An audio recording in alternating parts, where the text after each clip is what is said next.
ایک شخص اپنی بیوی سے بہت محبت کرتا تھا۔ وہ اس کی ہر طرح سے خیال رکھتا تھا، لیکن اس کی بیوی کا دل شوہر میں نہیں لگتا تھا۔ وہ اس کے ساتھ رہنا نہیں چاہتی تھی اور طلاق لینا چاہتی تھی، مگر شوہر طلاق دینا نہیں چاہتا تھا۔ ایک دن میاں بیوی کے درمیان بات چیت ہو رہی تھی۔ باتوں باتوں میں شوہر نے کچھ ایسا کہہ دیا جس سے بیوی ناراض ہو گئی۔ وہ بالکل خاموش ہو گئی اور الگ جا کر بیٹھ گئی۔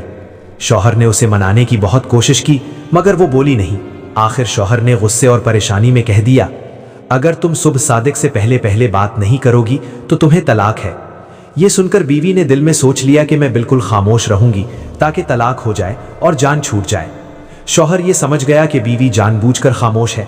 وہ بہت گھبرا گیا اور مختلف علماء کے پاس جا کر مسئلہ پوچھنے لگا۔ سب نے یہی کہا کہ اگر عورت صبح صادق سے پہلے نہ بولی تو طلاق ہو جائے گی، کیونکہ شوہر نے یہی شرط لگائی ہے۔ آخرکار وہ پریشان حال ہو کر امام ابو حنیفہ رحمۃ اللہ علیہ کے پاس پہنچا۔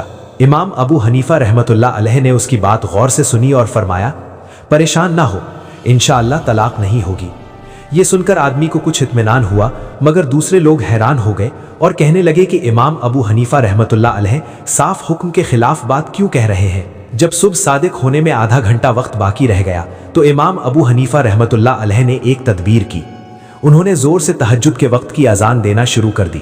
عورت نے اذان کی آواز سنی تو اس نے سمجھا کہ صبح صادق ہو گئی ہے اور اب طلاق ہو چکی ہے۔ وہ فوراً بول پڑی، اب میں تمہارے ساتھ نہیں رہوں گی۔ بس یہی اس کی زبان سے نکلنا تھا کہ شرط پوری نہ ہوئی، کیونکہ وہ صبح صادق سے پہلے بول چکی تھی۔ بعد میں معلوم ہوا کہ اذان صبح صادق کی نہیں بلکہ تہجد کے وقت دی گئی تھی۔ اس طرح اللہ کے فضل سے طلاق نہیں ہوئی۔